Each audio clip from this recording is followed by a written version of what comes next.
Bulavanaka, and good evening, ladies and gentlemen. I'd like to acknowledge Honorable Gary Tambua. I understand she's here. The chair, of course, of the foundation and the members of the foundation, Mrs. Tutumbo especially. I'd like to thank you for the invitation. Indeed, I acknowledge you. I won't be very long, but like all good foundations, I'm glad just sort of listening to your plan. You must have transparency within the organization in order to be able to be credible, and also, of course, to be able to continue to attract donors and would-be partners to the organization itself. So it's critically important to do that. We have seen a number of organizations that have fallen by the wayside because they've not been able to maintain that. But it is also very encouraging to see that there is actually a foundation to do with lupus. Because like a number of other illnesses in Fiji, there is very ill-informed. The people are very ill-informed about that. And as has been said, it's quite, in fact, prevalent.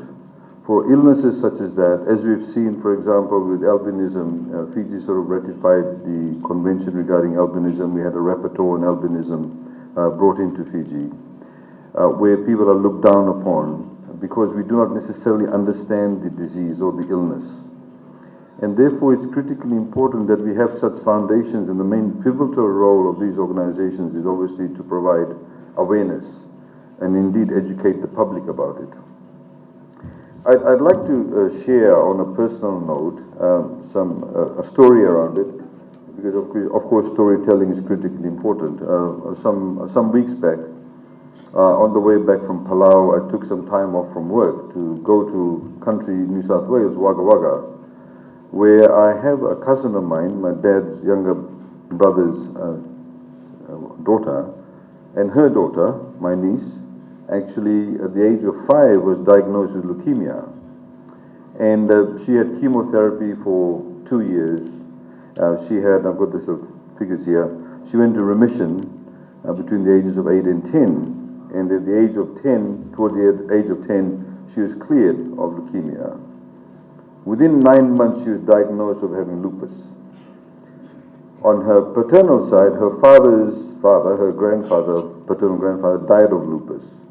And one of her aunties had also died of lupus. And this girl now, who is now 15 years old, was diagnosed with lupus straight after coming out of leukemia.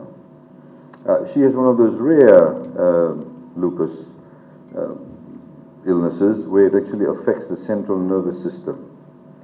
She had a huge impact on the way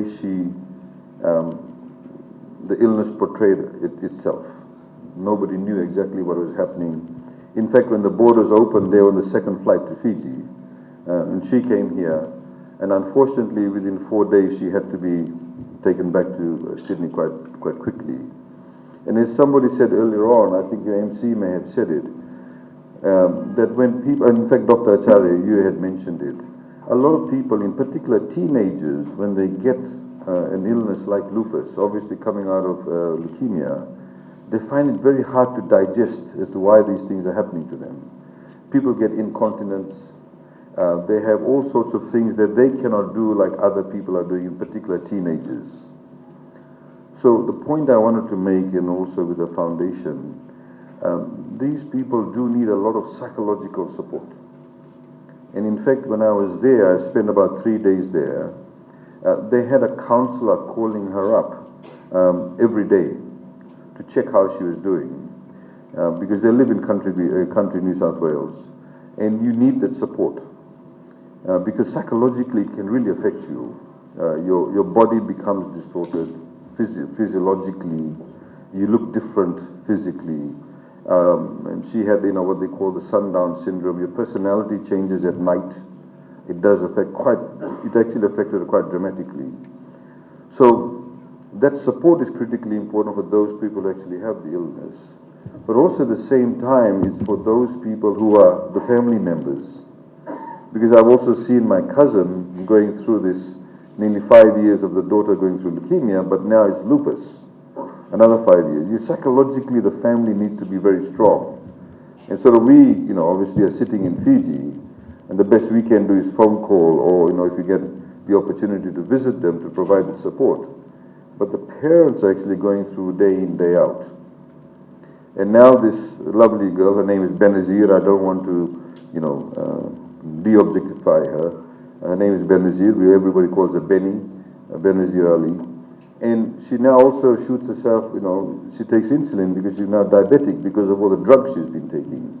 And as a result of what she's gone through, because it's CNS SLE, she has to go through another round of chemotherapy, which is obviously quite demanding of your body. People put ports in your system, in your body, underneath the skin, and they go through a very demanding time, to say the least. So as I was sitting there, I was thinking there's obviously a number of words that come to mind, and obviously listening to our warrior over here, she said that she had a resolution to want to talk, to want to be able to verbalize her thoughts. So it requires a lot of tenacity. It requires a lot of fortitude. And indeed, one may argue you need to have the audacity to be able to challenge that particular illness. And that's, I'd like to please put your hands together for her, because it is not easy. It is not really easy at all. So, thank you for sharing your story. And I think that's the story I wanted to tell you. And it should not only be because we know somebody or somebody is related to us, and that's the only reason why we need to be interested in it. I've seen that, for example, with albinism. I remember the first time when we had the first get-together, public get-together at Sukuna Park. We had a family that came, and I think there were about 6 or 7 children in one family, and out of the 6 or 7, 4 actually had albinism, and the balance of them did not. And I would sit down and talk to them, and they talked about how the ones that did not have it, sometimes, initially they grew up feeling mandua about taking their brothers and sisters out. It had a huge impact on the family. And then a couple of them actually had to defend their brothers and sisters. So there's a lot of things that at the background that takes place that we are not aware of, and foundations such as this. And as Dr. Acharya again said, that it's sometimes the doctors can say lots of things. They can give you all the information, they can give you all the medicine, but it's that support. And you need somebody on the inside.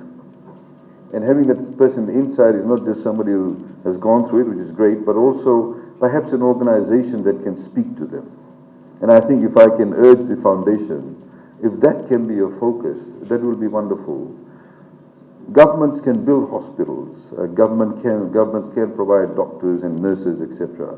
But it's that behind the scenes support that is critically important.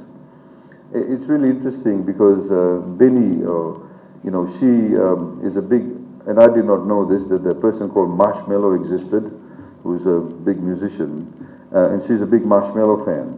And in fact, when she had leukemia, she managed to get in touch with Marshmallow, and Marshmallow talks to her regularly. And as a result of that, now they've become good family friends. And so she's doing some advocacy. And in fact, just yesterday, coincidentally, we received a video from the local news station in Wagga Wagga, because Benazir has to go to Sydney, and Sydney is like a 6-hour drive away from Wagga Wagga. It was a huge burden. The father had to take 3-4 days off work for her to go and get the chemotherapy and have all the other things attended to. And the result of her case being highlighted and escalated at the public level, now the New South Wales government is now sending a pediatrician and other specialists every 3 months. So the whole story on that news item was about how, because she's highlighted her story, the government took note of it, and now they're sending the specialists to this regional hospital which they did not get any support previously. So again, I think the foundation can do that. There could be people, for example, in Ra or other outer islands that may need support, may not be able to come to Suva, etc. And that's what we can do. So I'd like to congratulate once again the foundation. I'd like to thank all of you for coming tonight and forging out some funds to contribute to the foundation.